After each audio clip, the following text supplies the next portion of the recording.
De l'impayé, je l'ai eu une fois. Okay. Et c'était une association qui venait en aide aux sans-abri. Moi, par exemple, si j'étais cambrioleur, j'irais plus braquer une baraque, t'as moins de visuels, etc. Là, un centre de self-stockage, imagine, moi, c'est des centres avec 30 box. Potentiellement 30 personnes qui peuvent rentrer. Avec des caméras de vidéosurveillance, une porte blindée, des digicodes, etc. Ouais. De ma petite expérience, j'ai jamais entendu un box faire braquer. 100% transparence. Premier centre que j'ai fait, erreur. Je l'ai acheté en nom propre. Donc la première année, c'est super. Ouais. Après, une fois que les impôts te rattrapent, ouf. Ouais.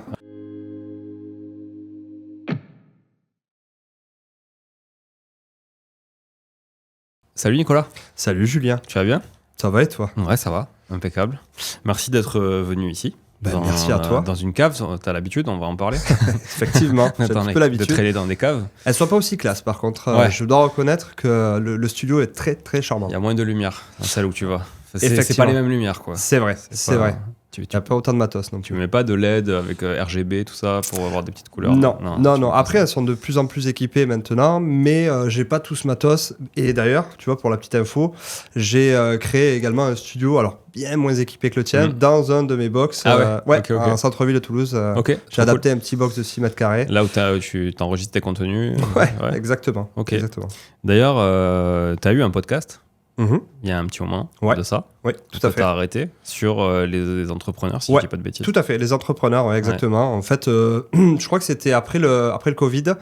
Je cherchais justement à rencontrer des personnes un petit peu extraordinaires avec des parcours un peu atypiques.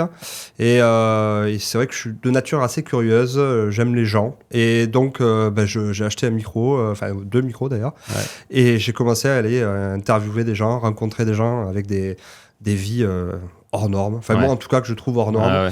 Et franchement, j'ai pris un plaisir absolu à faire ça. Qu'est-ce qui fait que t'as arrêté ? Ce qui fait que j'ai arrêté, c'est que ma femme est tombée enceinte et que j'ai priorisé. J'avais mon activité aussi en parallèle, mes biens immobiliers, et que honnêtement, ça, c'est très chronophage. Donc, je préférais garder du plaisir à faire ça et avoir le temps aussi de le faire correctement. Voilà. Ok, très clair. On est rentré direct dans le vif du sujet, tu vois, comme si comme si tout le monde te connaissait, mais c'est pas le cas. En tout cas, toi, tu me connais. Voilà. Ça. Donc, ça serait cool que tu te présentes. Oui. Et puis après, on enchaînera sur la particularité pour laquelle tu es venu, c'est l'investissement dans le self-stockage. Tout à fait, exactement. Je m'appelle Nicolas Taudeau, je suis toulousain, je suis investisseur depuis une dizaine d'années. J'ai un profil tout à fait entre guillemets normal, typique quoi. J'ai commencé l'investissement avec un immeuble de rapport à la suite d'une formation, pour ne pas le citer, de Christopher Van Gen, qui m'a permis de me lancer. Ça vaut ce que ça vaut. En tout cas, moi je remercie cette formation-là parce que ça m'a permis de faire mes premiers pas, mes premières erreurs.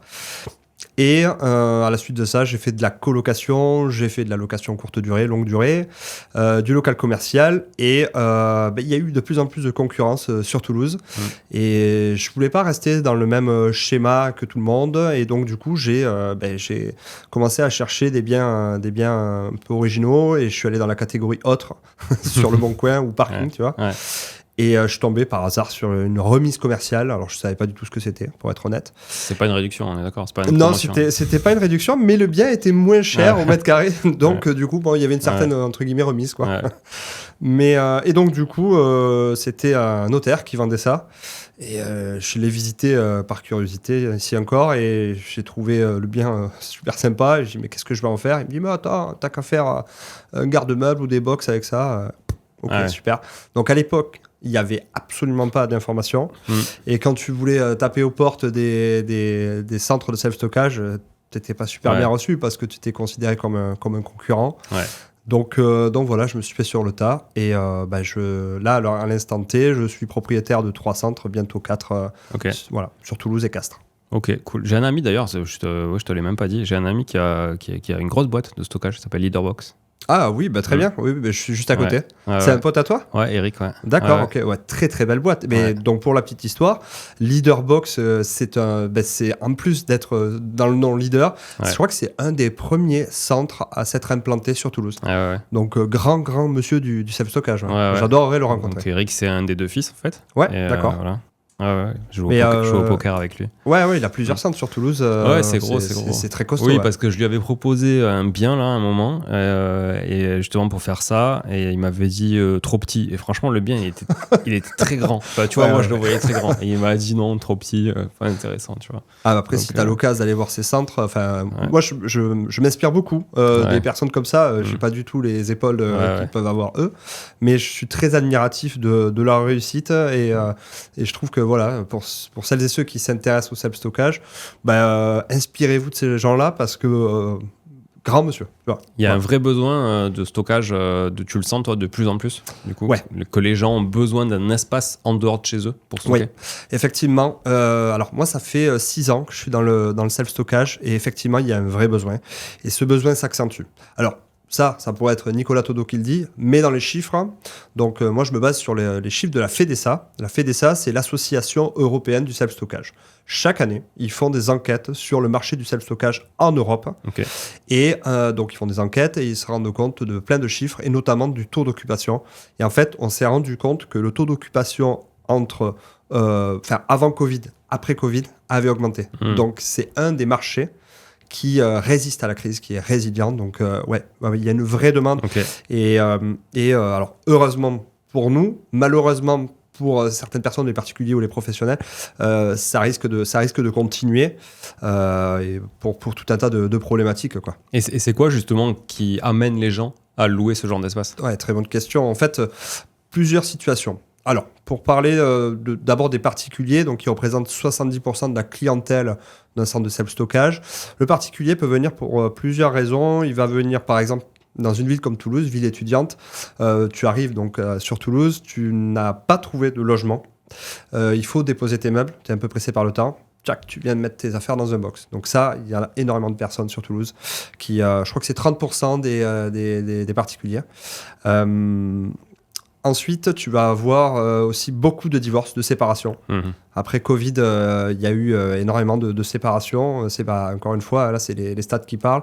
Donc, pendant les périodes de séparation, plutôt que de jeter les affaires dehors, on vient les déposer dans un box. Et comme ça évite de ne pas se voir. Donc, ça évite de se voir plutôt. Voilà, tu vas avoir aussi des personnes qui bricolent. Tu peux avoir...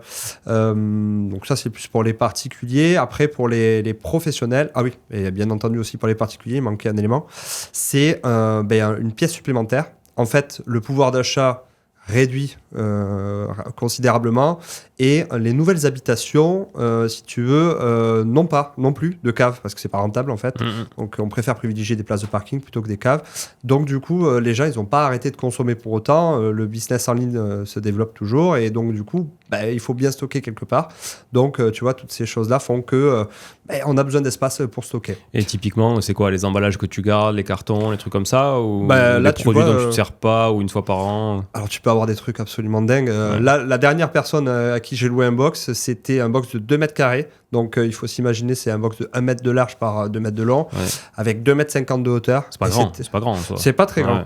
C'était que des livres. Ah ouais. Donc imagine. Incroyable. Voilà, ouais. Ça, donc, c'est quelqu'un qui s'est pas jeté ou qui.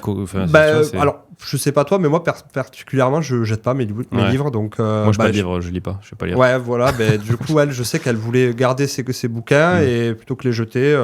En fait, un box de 2 mètres carrés, c'est 60 € par mois. Ouais. Voilà, elle me dit, je préfère faire ça que de les entasser dans ma chambre étudiante, en fait. Ouais. Donc voilà. Et après aussi, tu as eu le télétravail. Le télétravail, t'es bien mignon avec ton meuble, etc. Mais voilà, il faut libérer de la place et tu viens. Ouais, tu mets des cartons et t'envoies les cartons au stockage. Okay. Ouais, donc les affaires de bébé, tu peux avoir des vélos, tu peux avoir les tenues de ski, tu peux avoir des œuvres d'art. Et les gens, tu constates, j'imagine, tu vas nous expliquer après évidemment le fonctionnement technique et tout, sécurité, mais tu constates que les gens ils viennent régulièrement ou plutôt c'est des gens qui laissent et qui oublient? Alors, moi, je constate, et même en parlant avec d'autres confrères, que les gens déposent et après, ils ne reviennent plus. Ouais. C'est très rare. Alors, là où il y a vraiment du passage, entre guillemets, c'est les artisans, en fait. Donc les 30% de professionnels, donc artisans, commerçants, qui n'ont pas la place dans leurs espaces de travail et donc du coup vont venir stocker, moi je dis rationaliser en fait leur espace de travail, quoi. Ouais, ok. Voilà. Après tu peux avoir les avocats qui viennent stocker leurs archives, les architectes, toutes ces professions là, libérales qui ont des obligations de conserver des archives en fait. Ok. Voilà. Donc toi aujourd'hui tu en as fait ta spécialité. Ouais, c'est vrai. Tu te spécialises là-dessus. Est-ce que tu peux rentrer un peu dans le détail de l'intérêt, par exemple, de faire ça? Quels sont les avantages et les inconvénients? Parce qu'il y a toujours des inconvénients dans notre stratégie. De justement faire du self-stockage versus, je sais pas moi, du commercial, de l'habitation, du bureau. Tout à fait. En fait, déjà, le premier point, c'est qu'il y a beaucoup d'espaces non valorisés qu'on peut exploiter. Tu vois, une cave, par exemple. Alors, encore une fois, attention, toutes les caves ne se prêtent pas au self-stockage, mais des remises commerciales ou des locaux qui, malheureusement, avec le Covid, tu vois, notamment, des grands espaces ne se louent pas. Et donc, du coup, si par exemple, tu es un propriétaire foncier et que tu veux continuer à avoir une rentabilité sur ton bien, la division d'espace par le biais du self-stockage, ça va améliorer. Donc, en tout cas, ça va te permettre de louer ton emplacement. Après, les avantages que tu vas avoir en fait avec le self-stockage, c'est que c'est beaucoup plus souple que de l'habitation. Un impayé, un impayé sur un appartement où tu as un seul locataire, ça fait mal, même s'il y en a peu, il y en a quand même.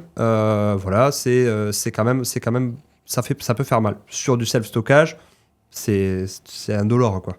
Autre chose que tu peux avoir comme avantage, c'est que c'est vachement plus flexible, c'est-à-dire que la personne rentre, sort, et c'est un business qui est automatisable, tu vois, t'as pas d'état des lieux, de frais d'état des lieux, etc. Donc la personne loue un box et c'est vraiment d'une simplicité absolue. Les inconvénients, il y en a, c'est vrai, c'est la partie gestion. La partie gestion, si tu n'es pas organisé, si tu n'es pas équipé si tu fais pas les choses de façon professionnelle, là, ça peut être très dur. Parce qu'en fait, là où tu vas gagner ta vie, c'est sur la division. Alors, le but du jeu, c'est de diviser intelligemment. Ça sert à rien de faire des box de 1 mètre carré si tu peux pas les louer. Bah oui. Mais l'objectif, voilà, c'est d'arriver à diviser intelligemment et pour répondre à une demande, en fait, pour répondre à un besoin. C'est quoi la taille idéale, justement, d'un box? Je sais pas si tu la connais, ça m'intéresse. Non, en fait, la taille idéale. Tu constates c'est... en général que les gens cherchent quoi? En fait, ça dépend de la zone dans laquelle tu es implanté. Si par exemple, tu es en centre-ville, la demande que tu peux avoir, c'est la fameuse pièce supplémentaire, donc le box de 2 mètres carrés à 4 mètres carrés, c'est des demandes qu'on a régulièrement. Mais ça, c'est valable pour Toulouse. Si tu te mets dans d'autres villes, par exemple, je prends le cas de Albi, de Montauban, etc., de Castres, peu importe, là, le 2 mètres carrés ou 4 mètres carrés sera peut-être plus difficile et qu'on va aller chercher des pièces plus grandes. Okay. Donc, en fait, il n'y a pas véritablement de réponse. Là, l'ingénierie, justement, dans le self-stockage, c'est d'arriver à comprendre les besoins du client et de savoir, finalement, ce qui va se louer, en fait. Quelle est la véritable demande. Et ça, pour le coup, tu vois, moi, avant de faire du self-stockage, je l'ai fait un peu au doigt levé, quoi. Donc, heureusement, si tu veux, j'ai été bien accompagné par un concepteur, mais je pense que j'aurais pu encore optimiser mon bien, tu vois. Donc, et c'est là, en fait, la plus-value d'un accompagnement, on va peut-être en parler après, mais d'un accompagnement, c'est d'arriver justement à faire bénéficier, bien sûr de mes contacts, mais surtout de mon expérience pour pouvoir apporter le meilleur, ce qu'on appelle le meilleur box mix, c'est-à-dire la meilleure organisation, le meilleur aménagement de box possible. Sur l'espace que tu as, quoi. Ouais, exactement. Tu as cité plusieurs fois remise commerciale, parce qu'au début, tu as dit que tu ne savais pas ce que c'était, mais du coup, nous non plus, parce que tu ne l'as pas précisé. Ouais. Alors, une remise commerciale, c'est plus ou moins une pièce qui appartenait précédemment, ou qui appartient toujours à un local commercial. C'est le stock, en fait, si tu veux. Donc, il faut imaginer, pour schématiser, j'aime bien les schémas visuels. Tu as le local commercial en haut, accessible à monsieur, madame, tout le monde. Ouais. Et en bas, donc tu as la remise commerciale dans laquelle tu viens déposer ton stock, en fait. Ok. Donc voilà. Okay. En fait, à l'époque, ça se faisait beaucoup. Si tu veux, tu avais des locaux commerciaux à l'étage et au rez-de-chaussée, tu avais cette pièce de stockage. Alors, on est peut-être moins dans les démarches de rentabilité qu'on peut avoir maintenant. Maintenant, voilà, toutes les pièces doivent être optimisées et ça doit rapporter de l'argent. Hein. Le mètre carré est cher. Ouais. Donc, c'est là aussi l'intérêt du self-stockage. C'est-à-dire que tu vas pouvoir, dans des villes comme Paris, pouvoir optimiser justement, valoriser ces biens-là, quoi. Ok, Voilà. et justement, alors tu cites Paris, ça me fait rebondir sur la géographie. Aujourd'hui, on peut faire ça partout, où tu privilégies plutôt les grandes villes, les villes moyennes. Ben écoute, moi, tu vois, alors je suis plutôt en centre-ville, mais en fait, initialement, les centres de self-stockage sont en périphérie. Ouais.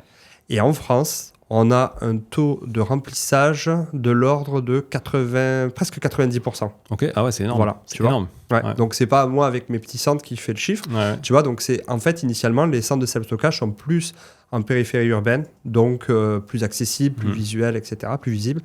Et moi, tu vois, mes parents sont dans une toute petite ville, je crois qu'il y a 5000 habitants. Ben, cette ville-là a son centre de self-stockage et ce centre est plein aussi. Ah ouais, ok. Donc, souvent, on a l'image de il faut être un hypercentre. En fait, il faut faire comme je fais moi parce qu'en fait, il y a très peu enfin, on ne partage pas trop les centres de self-stockage. La recette est bonne, on la garde pour nous. Et donc, du coup, on a l'image du centre de self-stockage rentable qu'en centre-ville. Mais non, absolument pas. Moi, j'ai un pote qui a un centre de self-stockage en Dordogne, perdu au milieu de nulle part, plein. Ok. Pas les mêmes tailles de box, pas les mêmes types de clients, mais après... pourquoi pas? Le local moins cher, aménagement. C'est quoi le contrat d'engagement quand quelqu'un s'engage? Ouais, en fait, tu peux. Alors, t'en as certains qui font du 1 jour, tu vois. Ouais. Moi, je fais pas. Moi, c'est au mois, en fait, avec un préavis de départ de 15 jours.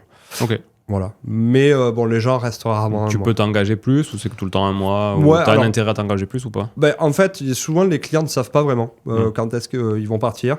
Il y en a qui sont vraiment fixés par rapport à des deadlines, etc. Mais dans l'ensemble, ils ne savent pas vraiment. Donc, en fait, moi, je loue au moins le mois. C'est-à-dire que tous les premiers, je facture. Quoi. Ok. Voilà. Tu prélèves les gens automatiquement? T'as déjà eu des impayés, des refus de prélèvement et tout ça? Ça arrive. En fait, là, dans ces cas-là, effectivement, tu fais des relances. De l'impayé. Moi, j'ai 90 locataires et donc souvent, c'est des simples relances et ça repart, tu vois. Et, mais de l'impayé, je l'ai eu une fois. Et c'était une association qui venait en aide aux sans-abri.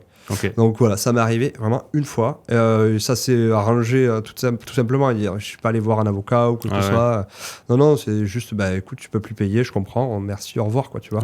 Ça s'arrête là. Dans le contrat, toi, tu as un truc qui dit que tu peux mettre leurs affaires dehors ou pas? Tu as le droit de faire ça? Ouais, en fait, dans la réalité, tu le fais pas vraiment, c'est interdit. Mais par contre, c'est beaucoup plus souple, ouais. Normalement, il faut passer par une étape de blocage, tu vois, donc pendant 1 an, et tu mets les affaires dehors au bout d'un an. Donc tu séquestres pendant 1 an, ça, donc tu changes les codes, les accès, les trucs. En vérité, ça arrive jamais. Même les gros centres, tu vois, je pose des questions à des personnes qui ont des gros centres. En fait, on est des latins, donc nos affaires, on y tient. Qu'on soit riche ou pauvre, tu vois, ça reste quand même... Le mec qui vient, récupère ses affaires, et toi, t'as perdu, au pire, t'as perdu 2 mois, et voilà quoi. Voilà. Mais encore une fois, après 2 mois, c'est pour un centre de self-stockage, c'est rien, parce que réparti sur le nombre... Et oui, c'est l'avantage, tu dilues un peu ton risque. Tu dilues le risque, exactement. Ok. C'est quoi le prix d'un projet moyen aujourd'hui que toi tu fais ou idéal? Ouais, en fait, alors pareil, encore une fois, tu n'as pas de prix, tu vois, classique. Là, je suis en train d'accompagner des investisseurs qui ont un projet aux alentours de 3 millions d'euros. Et moi, j'ai fait des projets à 80 000, 50 000 euros. Voilà, tout dépend de la ville dans laquelle tu investis. Et en fait, je dirais que je fonctionnerais plus par taille, tu vois. C'est-à-dire que moi, je pense qu'en général, en dessous de 100 mètres carrés, c'est pas intéressant. 100 mètres carrés. Ouais, en dessous de 100 mètres carrés, c'est compliqué d'être rentable. Voilà, moi, c'est le retour d'expérience que j'ai. Certains te diront, non, mais 100 mètres carrés, tu fais rien. Moi, j'ai déjà vu des centres avec 100 mètres carrés qui peuvent être rentable. Alors bien sûr, tu vas pas devenir, encore que être rentier, ça veut rien dire, mais tu vas pas pouvoir t'arrêter de travailler demain, je pense. Mais par contre, ça te lance le pied à l'étrier, ça te rassure, et derrière, tu peux commencer à comprendre un petit peu le fonctionnement, quoi. Donc, c'est presque, j'allais dire, ça peut être le prix d'un appartement sur Toulouse comme le prix d'un appartement sur Paris, quoi. Et sur 100 mètres carrés, si on prend cette base, tu vois, qui semble accessible, tu fais combien de lots en général? Ouais, alors pareil, on va fonctionner par pourcentage dans les box. On dit qu'en général, on enlève 30%. Donc voilà, parce que alors c'est si tu as un bâtiment qui est genre le carré ou le rectangle facile à truc. Mais sinon, tu enlèves 30% qui correspond aux allées, qui correspond à la place perdue. Tout ce qui est espace de circulation commun et tout ça. Exactement. Donc il reste 70 mètres carrés. 70 mètres carrés, tu peux espérer faire combien 70 mètres carrés, par exemple, si tu es sur Toulouse avec un prix au mètre carré de 25 euros, 25 euros du mètre. Alors ça, c'est une base classique. Après, tu peux aller chercher d'autres choses. 25 euros, ça c'est le prix que tu loues au mètre carré par mois. Ouais, exactement. Mais là, tu peux monter aussi tes prix au mètre carré si tu fais par exemple des consignes, des box de 1 mètre cube. Donc sur 1 mètre carré, tu en mets 2. Du coup, en fait, au lieu d'avoir 25 euros au mètre carré, tu vas pouvoir louer ton box 25 x 2, tu vois. C'est un peu le coffre à la banque, mais un plus grand. Et ça, c'est intéressant, par exemple, si tu as des bouteilles et que tu sais pas quoi en faire, tu es collectionneur. Ou des objets d'art, des trucs comme ça. Exactement. Après, on parlera des assurances et tout, mais ça, c'est un vrai sujet en plus. Ok, donc tu peux imaginer quand même faire pas mal d'espace finalement dans 70 mètres carrés. Tout à fait. Utile. C'est l'idée en fait, si tu veux, c'est que tu viens vraiment... l'objectif, j'aime bien cette idée-là, c'est que tu viens vraiment valoriser un bien dans lequel, quand tu arrives, tu te dis, mais attends, mais je peux rien en faire de ce truc-là. Tu peux pas en faire d'habitation, et puis c'est très compliqué de faire d'habitation dans des caves ou dans des logements, des locaux en sous-sol. Donc, ton travail, c'est de réfléchir comment arriver à optimiser ça. Et comme tu peux aussi partir d'un terrain, faire un entrepôt et boxer avec ça. Ok.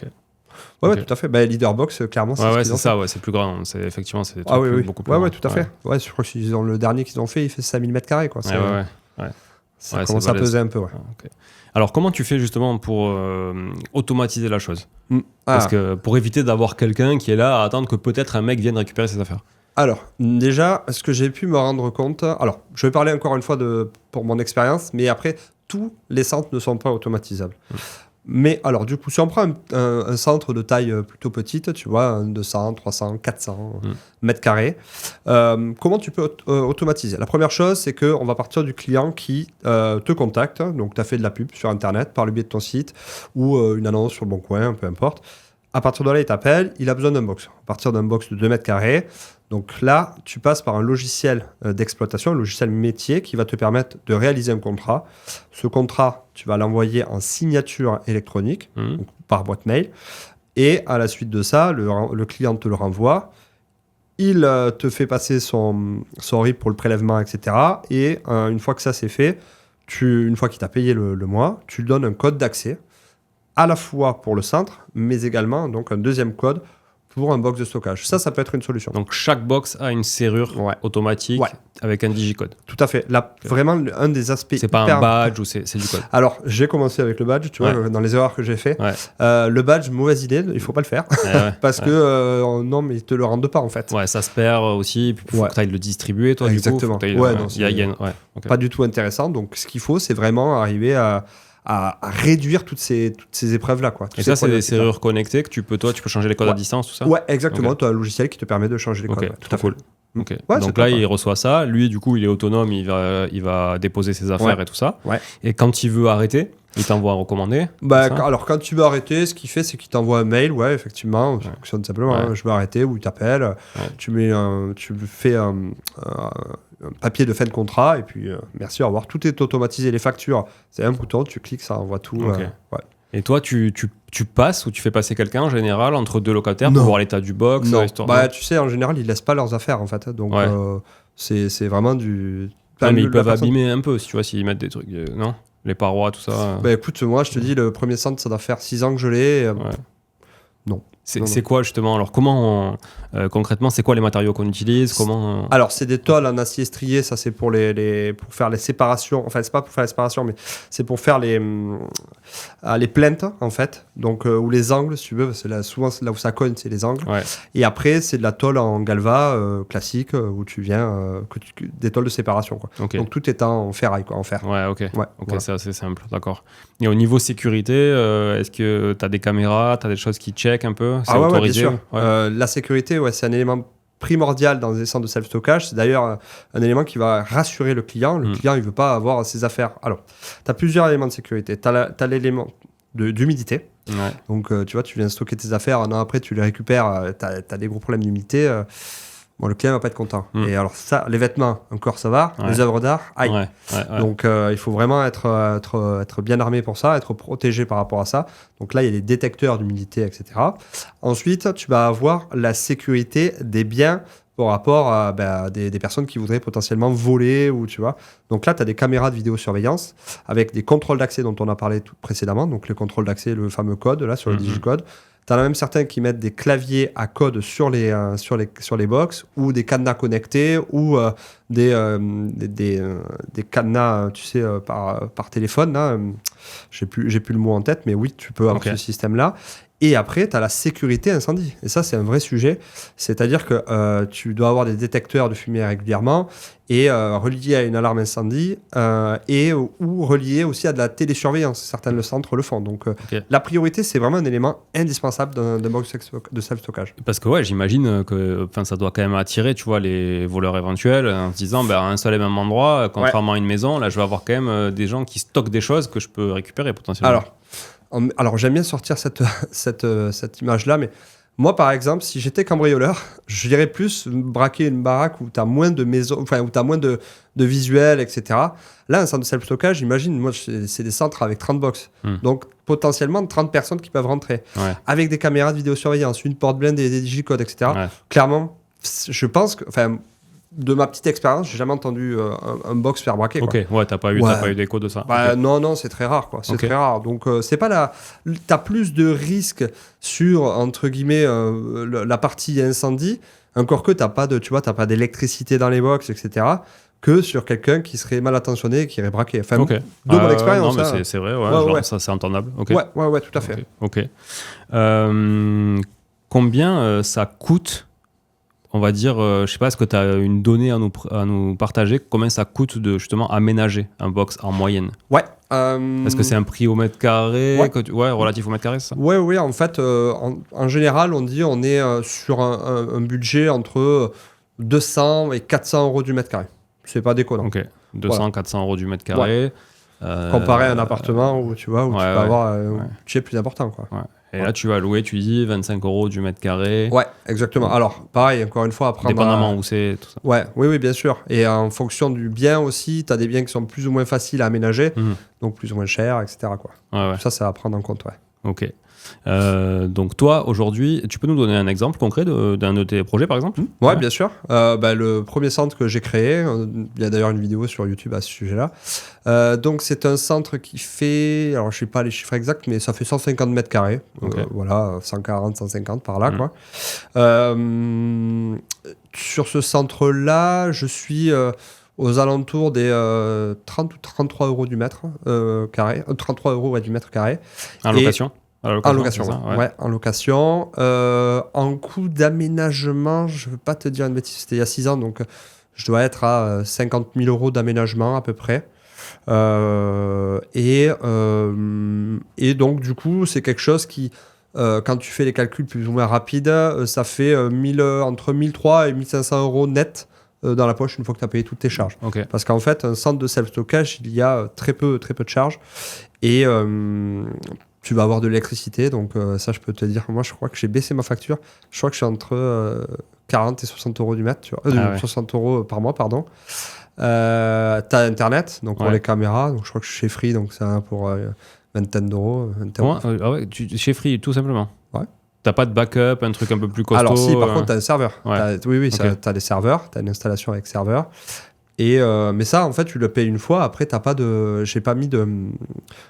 t'as pas d'abonnement, tu vois. Mais si t'as une coupure internet, comment ça se passe? C'est une très bonne question. Là, moi, pour l'instant, ça m'est jamais arrivé. Non, franchement, je touche du bois. T'as pas un relais 4G, un truc Non, même pas. Même pas. Ça me semble quand même... c'est vrai que... C'est intéressant de s'y pencher parce que, tu vois, s'il y a une coupure et que le mec ne veut plus rentrer, toi, oui, alors attends.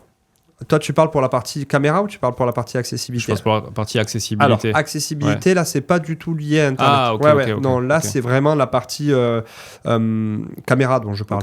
La partie accessibilité, tu as une batterie. Ça, c'est obligatoire. Ça, c'est obligatoire.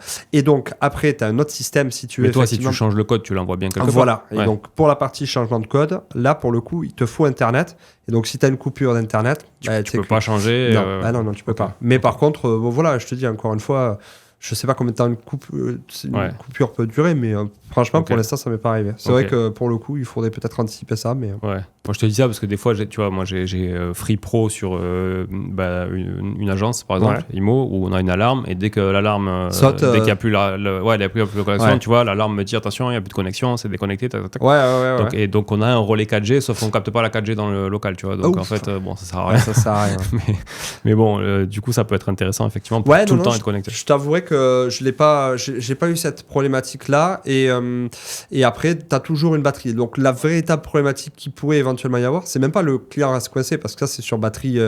Voilà, je crois que c'est une batterie de 2 jours, donc 2 jours de panne. Je serais intervenu depuis quelques temps. Sur les lecs, Voilà. Et après, sur la partie changement de code, il pourrait y avoir ce risque-là, mais je pense qu'encore une fois, tu dois avoir une partie manuelle, tu te déplaces sur place. Tu vois, le digicode que j'ai sur Toulouse, c'est manuel. Si tu veux changer les codes, tu les changes en manuel sur Toulouse, c'est faisable, quoi. Ok. Ouais. Et est-ce que tu peux nous dire si aujourd'hui, ce genre de projet, comment ils sont accueillis par la banque, par exemple, aujourd'hui ? Ouf. Oh là là là là. Alors, très, très, très, très mal quand je me suis lancé, pour être honnête. Moi, j'ai eu 21 refus. La première fois. 21 refus. Avant de lancer mon projet. Et donc, ça a été très compliqué. Là, maintenant, ça va mieux parce qu'ils voient les chiffres, etc. Donc, c'est quand même beaucoup plus... crédibilisé, mais c'est vrai que c'était pas évident. Donc, d'où l'intérêt, encore une fois, d'être préparé, d'avoir un prévisionnel qui soit ultra béton, parce que on sort, tu vois, un inconvénient du self-stockage, c'est qu'on sort des sentiers battus. Donc, ça vaut le coup de se battre, mais par contre, il faut effectivement faire les choses correctement, quoi. Tu te lèves pas un matin, c'est compliqué de le négocier vis-à-vis d'une banque. Alors, c'est pas infaisable, j'en suis la preuve, mais il faut faire les choses professionnellement. Ouais. Donc, tu dirais quoi, que quand même, ça se prête plus à des gens qui ont un peu de cash dans tous les cas, il te faudra du cash. À l'heure actuelle, investir sans cash, je sais pas ton retour, mais moi, je trouve que il te faut obligatoirement du cash. Donc, en général, ce qu'ils demandent, c'est entre 20 et 30%. Et moi, tu vois, à travers mes élèves, donc il y a vraiment tout profil. J'ai parlé tout à l'heure des investisseurs qui avaient un budget de 3 millions d'euros pour ouvrir un centre, mais j'ai d'autres investisseurs qui sont, par exemple, je pense à un Vincent qui est sur Béziers, et donc lui qui monte un centre comme le mien, tu vois, donc avec un budget, je crois que c'est aux alentours de 120 000 euros, tu vois, plein cœur de Béziers, voilà. Et c'est un projet classique, la banque lui demande 30% d'apport, et puis voilà. Donc, ça dépend aussi du banquier et du projet, comment il est monté, quoi. Ok. Voilà. Alors comment, j'imagine quand ça se fait pas en nom propre, ça, parce que la fiscalité derrière, c'est une fiscalité business, quoi. Donc comment toi t'es structuré et comment tu suggères de l'être si toi t'as mal fait? Alors écoute, là pour le coup, tu vois, 100% de transparence. Premier centre que j'ai fait, erreur. Je l'ai acheté en nom propre. Donc la première année c'est super. Après une fois que les impôts te rattrapent, voilà. Donc alors c'est bien, ça, c'est un signe aussi que tu rentres des loyers, mais par contre je déconseille fortement de le faire en nom propre. Donc ce qui se fait, schéma classique, SCI les murs et SAS exploitation. Voilà. Donc ça c'est des schémas classiques du self-stockage. Et tout à l'heure, tu parlais un petit peu de la banque. Tu vois aussi, la banque préfère aussi ces systèmes-là. Ça permet de sortir des taux d'endettement classiques qu'on peut connaître avec les règles HCSF. Mais voilà, donc ça, c'est aussi apprécié. Donc il faut quand même des points positifs pour la partie financement, quoi. Mais voilà, ce que je voulais te faire dire aussi, indirectement, c'était c'est un vrai business. Plus que de l'immobilier en soi. Tu vois ce que je veux dire? Totalement. On sort du... on achète un studio pour du patrimoine, etc. Tout à fait. Là, on est vraiment dans un business, quoi. Complètement d'accord. Au même titre que tu peux avoir des business, des laveries. Voilà, là, tu es vraiment dans un business. Il faut penser business. Il faut, tu vois, un truc tout bête que tu vas pas forcément faire pour de l'habitation. Tu vas pas t'amuser à faire un site internet, et encore que ça doit exister. Sur la location courte durée, par exemple. Ça existe. Voilà, exactement. Mais là, pour le coup, un centre de self-stockage, il faut vraiment penser ça avec du marketing digital, avec de l'IA. Voilà, c'est en train d'arriver aussi. Et donc, oui. Puis tu vas apporter aussi une bonne partie des coûts sur la société d'exploitation, plus que sur la société qui détient les murs, quoi. Comme vraiment un commerçant exploitant, quoi. C'est tout à fait l'idée. Tout à fait l'idée. Chouette. Donc, schéma SCI, société d'exploitation. Peut-être que à voir avec un notaire, mais la société en commandite simple, ça peut être aussi intéressant. Moi, c'est ce que j'ai fait pour le deuxième centre. J'ai fait tout à fait société SAS, propriétaire des murs et aussi de l'exploitation. Ça peut être un schéma. Après, si tu veux, moi, ce que j'ai pu me rendre compte, c'est le banquier en fait qui dicte des fois les règles aussi. D'accord. Donc, ce que tu aimerais faire, ce que le notaire te dit de faire, ce que l'expert comptable te dit de faire, et le banquier ce qu'il veut, quoi, pour faire passer ton projet. Moi, je sais que j'ai dû jouer avec tout ça, quoi. Bon, en tout cas, c'est assez clair pour moi. Je pense qu'on a une bonne image de ce qu'est le self-stockage, qu'est-ce qu'on peut faire avec, combien ça coûte, combien ça peut rapporter aussi. On a quelques idées au mètre carré, quoi. Il y a une grosse disparité quand même au mètre carré entre vraiment quelque chose en centre-ville, quelque chose de plus éloigné. Alors, grosse disparité, oui, tu peux avoir une belle différence. Alors, si tu es en plein milieu de la Dordogne, tu vas louer ton box à 15 € du mètre, là où à Toulouse, centre ou Paris.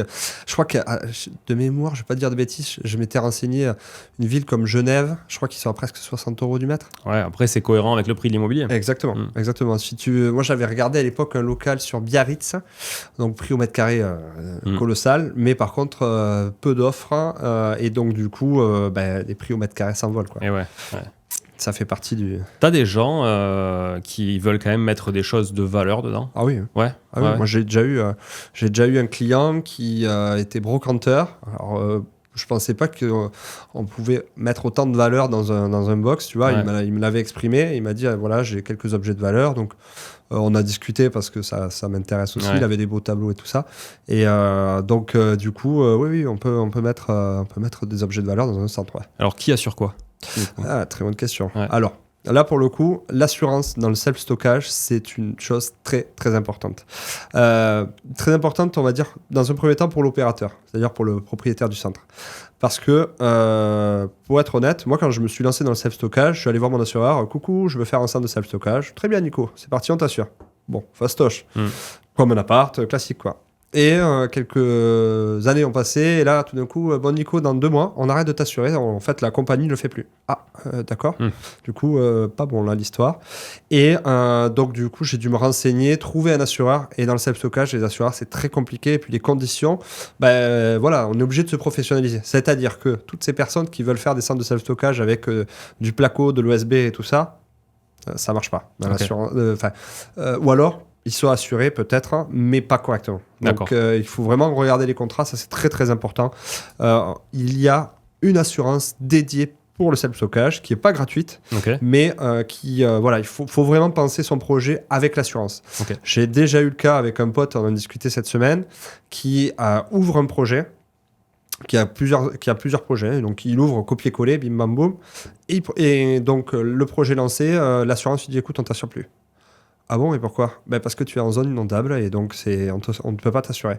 Et donc là, tu as intérêt à avoir des contacts et avoir pensé le truc en amont. Donc, hyper important. Ensuite, par rapport à l'assurance, moi, de mon côté, ce que j'ai, c'est que donc, l'assurance me couvre, bien entendu, le bien, tu vois, mais aussi une partie pour mes clients. Et donc là, pour mes clients, moi, c'est à hauteur de 2500 €. Le contenu du box, tu vois. Peu importe la taille du box. Peu importe la taille du box. Après, si le client... Donc c'est par client. Voilà. Si le client veut met plus de 2500 €, dans ce cas-là, il peut souscrire à une assurance pour son box. Via toi ? Via la même assurance ? Alors, moi, j'ai pas le droit de revendre d'assurance. Par contre, moi, je mets en relation avec mon assureur. Et donc, lui, il peut prendre une extension. Là, Et après, il peut aussi aller voir, là, pour le coup, un assureur classique et faire assurer son box. Ça, il n'y a pas de problème dans ce sens-là. C'est plus dans la partie opérateur où il faut vraiment penser son projet vis-à-vis de l'assurance. Pas après, quoi. Justement, c'est très important. Ça coûte combien l'assurance Toi, tu le refactures, toi, aux gens ou pas du tout ? T'as pas le droit de refacturer. Alors, ça se pratique dans le self-stockage, mais pour en avoir discuté avec mon assureur, c'est pas... Donc toi, l'assurance est incluse dans le prix que tu loues ? Ouais, exactement. C'est inclus dans le prix, mais je sais qu'il y a certains centres, voire beaucoup de centres, qui facturent donc le loyer plus l'assurance. Ok. Voilà. Donc, c'est... À ton avis, il faut combien de personnes, combien de jours, on va dire équivalent de temps plein, pour gérer, je sais pas, combien une personne peut gérer de box en fait? Ah oui, très bonne question. Écoute, moi, à l'heure actuelle, avec 1 heure par semaine, et vraiment 1 heure par semaine, j'aime bien, tu vois, faire des chiffres ronds, mais je suis bien plus bas. 1 heure par semaine, je gère 90 locataires. Et là, le prochain projet, il va y avoir 70 locataires de plus. En fait, si tu veux... Ça, c'est quand ça tourne. Après, il y a quand même toute la partie projet en soi. Ouais, mais la partie projet, si tu veux, alors, ok, on a trouvé le local. On part d'un local pas à construire, pour le coup, juste à aménager. Donc, la conception, moi, sur un centre entre 2 et 300 mètres carrés, ça me prend une semaine et demie. Okay. C'est très rapide. Après, tu vas avoir toute la partie électricité, vidéosurveillance, etc. Mais là aussi, c'est très rapide. C'est l'histoire d'une semaine. Ils travaillent entre guillemets ensemble, tu vois. Ouais. Donc, sorti de tout ça, t'as pas grand-chose. T'as besoin de points d'eau ou d'évac? Non, surtout pas. Ah non. Aucune évac. Ouais, et pas d'élec dans les box, parce que l'électricien, en tout cas, monsieur ou madame qui se prend pour un électricien, pas bon. Okay. Donc très simple, basique, éclairage dans les allées, et puis c'est parti. Éclairage dans les allées, et les box sont éclairées via les allées, parce que c'est très lumineux. En haut c'est ouvert, ou comment ça se passe? Ouais, effectivement. Alors en haut c'est ouvert, alors, ça dépend de la typologie des box, mais tu peux avoir des box qui montent jusqu'au plafond, mais si tu veux, on a des soffites, donc les soffites ne sont pas accrochés au plafond, descendent un chouïa plus bas, donc entre la porte et le plafond, pour faire simple, et donc du coup ça éclaire le box sans problème. D'accord, pas de problème de luminosité. Et après, par contre, s'il y a des grands box, je sais que tu peux prendre une lumière et ça va très bien. Je l'ai vu chez les confrères, ils n'ont pas forcément de lumière dans les box, quoi. Ouais, d'accord. Voilà, ça fonctionne très bien. Ok, donc vraiment, quand tu cherches ton local, il faut juste que tu puisses avoir un compteur élec, acheminer la base. La base. Et après, finalement, en termes de réseau, il n'y a pas grand-chose. Non, il n'y a pas besoin de chauffage, donc les factures d'électricité sont bien plus basses. Il faut faire gaffe à l'humidité, il faut faire énormément attention à l'accessibilité. Et l'emplacement, quoi. L'emplacement. C'est essentiel. Donc l'emplacement, c'est pas forcément du centre-ville, je répète. Mais l'emplacement, c'est là où la demande se trouve, quoi. Ouais, ok. Très clair. Est-ce qu'il y a des comparateurs ou des sites, des places de marché qui permettent de réserver un box pour les gens? Ouais, d'ailleurs, je vais travailler pour eux par le biais d'accompagnement, si tu veux. Donc, c'est la plateforme. Il y a 2 plateformes qui sont très connues en France, qui est JeuStock. Donc, à qui je passe le bonjour. C'est une start-up qui est spécialisée dans la location de box. Donc, par exemple, tu es particulier, tu as une cave, tu veux la mettre en location, tu vas chez JeuStock. Tu es professionnel, tu as des box, tu peux aussi passer par JeuStock. Voilà. Et après, tu as CoStockage qui propose aussi le même concept. Et tu vas avoir plusieurs choses chez CoStockage. Moi, je ne suis pas chez eux particulièrement, mais c'est à peu près le même concept, sauf que eux proposent du stockage partagé. Si tu veux, tu as un emplacement et dans cet emplacement, tu as plusieurs clients. Ouais. Okay. Donc voilà, bien moins cher au mètre carré, mais ça se loue aussi. Donc voilà. Toi, si tu veux mettre l'annonce là-dessus, ça te coûte Non, eux, en fait, ils gagnent de l'argent, ils ont une commission sur tes loyers, en fait. Ok, sur tes loyers. Ok. Et c'est indispensable aujourd'hui, ces plateformes-là, ou ça peut se louer facilement tout seul quand même? Ouais, c'est intéressant. En fait, clairement, je pense qu'il faut être un petit peu partout. La clientèle est partout, en fait. La clientèle peut être... moi, aimant l'humain, si tu veux, je me déplace beaucoup chez les voisins, quoi. Ouais. Et les voisins m'envoient pas mal de monde. Et après, tu peux avoir Le Bon Coin, le site internet aussi. Étant donné que c'est mon métier initial, c'est vrai que j'ai de l'attrait sur internet. Ouais. Et après, tu vas avoir effectivement toutes ces plateformes qui fonctionnent très bien. Ok, cool. Ouais. Est-ce qu'on peut passer maintenant peut-être à la phase accompagnement? Tu disais que tu accompagnais des gens, donc tu avais commencé par faire une formation, maintenant c'est plus de l'accompagnement aussi quand même plus concret. Tout à fait, en fait, alors j'ai toujours de la formation, mais je me suis rendu compte que, étant donné que c'est un business, comme tu l'as très bien dit tout à l'heure, c'est vrai que mes clients aiment bien, en gros, que je vienne en copilote de leur projet. C'est-à-dire que ce sont souvent des investisseurs qui ont déjà qui ont déjà fait des opérations, qui connaissent l'immobilier, qui perdent pas de temps en fait et qui n'ont surtout pas trop de temps. Ouais. Donc du coup, c'est là où j'interviens. Donc toute la recherche, toute la sécurisation de l'investissement, le prévisionnel, défendre le projet vis-à-vis de la banque, vis-à-vis de l'urbanisme, vis-à-vis du SDIS, donc la partie incendie, pompiers, etc. Tout ça, ça mange beaucoup de temps. Il faut avoir des connaissances et du coup, c'est vrai que c'est très apprécié. Donc c'est sur cette partie-là que j'interviens. Et en fait, là où je me régale le plus, parce que tu as un projet global. Moi, je prends ça comme un bébé, tu vois, que j'accompagne, que je construis en parallèle avec eux. Il y a une relation qui se crée aussi avec l'investisseur. Et donc, je suis plus sur ça à l'heure actuelle. Et tout en conservant la partie formation, parce que tu as aussi des personnes qui veulent monter leur centre de leur côté. Donc ça, après, c'est le profil de chacun, quoi. Donc là, tu me disais que sur l'accompagnement, il faut que les gens, quand même, aient déjà identifié le foncier, l'emplacement. Oui, c'est vrai. Alors, en tout cas, moi, ça fait pas longtemps. Hein, ça fait 6 mois que j'ai commencé à lancer la formation. Et mes clients sont des personnes qui ont déjà du foncier. Ouais. En fait, c'est souvent des marchands de biens qui ont des locaux commerciaux vides, issus du Covid, etc. Et ils me disent, Nico, en fait, ça fait des années ou des mois, tu vois, que j'ai ça. Ouais. Et j'ai sur dos, je sais pas quoi en faire. Est-ce que tu crois qu'on peut faire du self-stockage? Allez, c'est parti, quoi. Okay. Donc, alors, tous les biens ne s'y prêtent pas, pour le coup. Mais voilà, l'idée, elle est là, quoi. Et c'est quoi ton modèle économique, toi? Tu te rémunères comment là-dessus? Alors, moi, du coup, c'est un accompagnement à l'année. Donc, il y a plusieurs prestations. Si on prend un projet classique, la première étape, c'est de valider l'emplacement. Donc, cette validation se fait par une étude où on vient analyser la zone de chalandise. Donc, il faut savoir que pour un centre de self-stockage, la zone de chalandise se situe maximum à 15 minutes du centre. Okay. Voilà. Donc, en gros, tu ne vas pas aller à un centre... oui, c'est clair. C'est vraiment un métier, un service de proximité. Donc, ça, c'est très important. Donc, tu vas analyser la zone de chalandise, tu vas voir quels sont les types de logements, les types d'entreprises. Du coup, on va déterminer ce qu'on appelle tout à l'heure le box mix. Donc, le type de box qui peut être aménagé dans ton centre. Ça, c'est très important parce qu'encore une fois, l'idée, c'est de les louer, quoi. Pas d'avoir des espaces vides. Ouais. Et après, tu as toute une partie stratégie de remplissage. Donc, tout ça, il faut vraiment le prendre en compte en amont.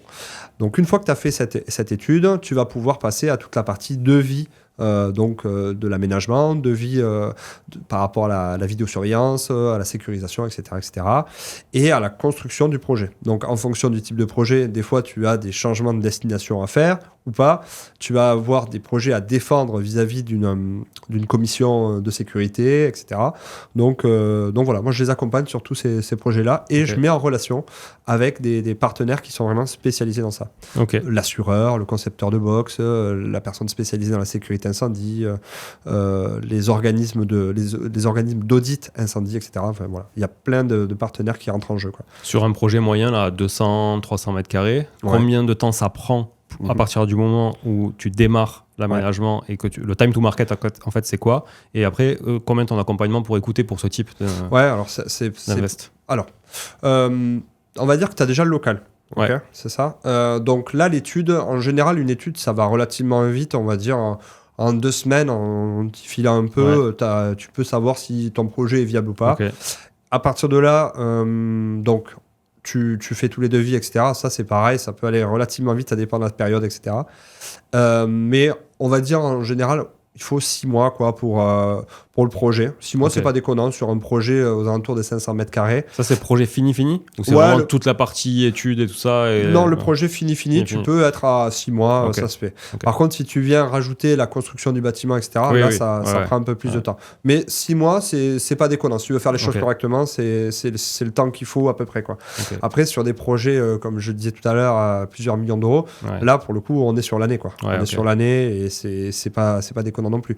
Par contre, voilà, sur les 6 mois, on cravache un peu, il faut effectivement penser toute la partie aménagement, mais après tu as toute la partie automatisation, stratégie de vente, stratégie de remplissage, identité visuelle, communication, machin, voilà.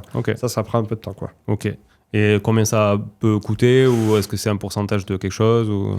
Alors te dire combien ça coûte, ça dépend véritablement du travail. En général, c'est des projets sur du partie consulting, on ne sera pas en dessous de 5 000 euros pour des petits projets, des projets, voilà, en général 200-300 mètres carrés.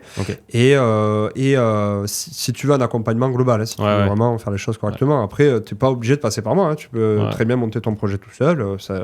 Voilà, c'est pas le même projet, mais c'est... Non, mais c'est intéressant de savoir quel est le ticket d'entrée. Donc 5 000 euros, ça marche. Est-ce qu'on peut avoir... C'est quoi le site sur lequel on peut avoir des infos? Moi, alors du coup, je suis sur YouTube déjà. Donc ma chaîne YouTube s'appelle Todo Box Show, c'est le nom de mon studio. Todo Box Show. Ouais, Todo Box Show. Donc voilà. Et après, donc j'ai le site internet todoboxshow.fr. Ouais. Et puis voilà, de toute façon, on trouve mes coordonnées facilement. En tout cas, celles et ceux qui m'ont cherché m'ont trouvé facilement. Ça marche. Sur LinkedIn aussi, je fais tout ça, quoi. Ok, ça marche. Tu vois d'autres choses à ajouter sur le sujet des box? Non, après, voilà, dire peut-être que c'est en fait, déjà, je te remercie. C'est vrai que d'habitude, il faudrait peut-être démarrer par ça, mais j'y pense maintenant. Parce que, en fait, c'est un marché qui est de niche et dont on ne parle pas, très peu, en fait. Et pourtant, c'est un marché qui s'avère être rentable, qui est peu pratiqué par les investisseurs et qui a de très beaux jours devant lui. Pourquoi ? Il faut savoir qu'en France, seulement une personne sur 4, en tout cas pour l'instant sur Toulouse, il y a des zones où c'est bien plus bas, connaît le self-stockage. On a des taux de remplissage, comme je disais tout à l'heure, de l'ordre de 90%. En France, le marché français est le deuxième marché en Europe, derrière l'Angleterre. Et l'Angleterre, ils sont 2 fois plus développés que nous, avec un pays 2 fois plus petit. Donc, en gros, ce que je veux dire par là, c'est qu'il y a du potentiel de dingue et de beaucoup de gros investisseurs, des grandes personnes qui, voilà, Warren Buffett, Bill Gates, tu vois, mais pas que. Il y a d'autres belles réussites dans le monde du business qui investissent dans le self-stockage. Donc voilà, moi le message que j'aime bien faire passer, c'est que cette solution elle existe, elle n'est pas accessible à tout le monde, clairement. Je suis pas là pour vendre du rêve, mais elle mérite de s'y intéresser parce que c'est un marché qui est intéressant et qui va évoluer dans les années à venir. Il y a des fonds d'investissement qui sont en train d'arriver. Donc, clairement, il y a du business à faire. Je te remercie à toi, du coup, d'avoir partagé toutes ces bonnes infos. Et puis, effectivement, si vous avez besoin de plus d'informations, vous voulez creuser le sujet, vous avez déjà peut-être un projet en cours et vous ne savez pas comment vous y prendre, vous pouvez contacter Nicolas. Avec grand plaisir. Il sera un plaisir, vous l'avez vu, il est calé sur le sujet, il est passionné par le truc. Ouais, ça, donc, je suis passionné. Voilà. Ça, on peut dire. Et quand je ne sais pas, je préfère, encore une fois, être honnête, je ne suis pas tout seul. Je suis accompagné de partenaires qui sont aussi sachants. Et c'est vrai que je n'en ai pas parlé, mais une des particularités de ma formation et de ce que je veux faire, c'est que je ne peux pas faire mon truc tout seul. Moi, je suis là pour partager les contacts. En fait, le savoir est fait pour être partagé, clairement. Donc, l'idée, c'est je ne connais pas tout. Voilà. Mais par contre, les choses que je ne connais pas, je suis capable d'y répondre par l'intermédiaire de partenaires qui savent très, très bien le faire et qui sont professionnels et qui feront vraiment que du self-stockage. Ok, merci encore. On met tous les liens dans la description de l'épisode. Et puis, je te dis à très bientôt. Salut Julien. Merci beaucoup. Ciao.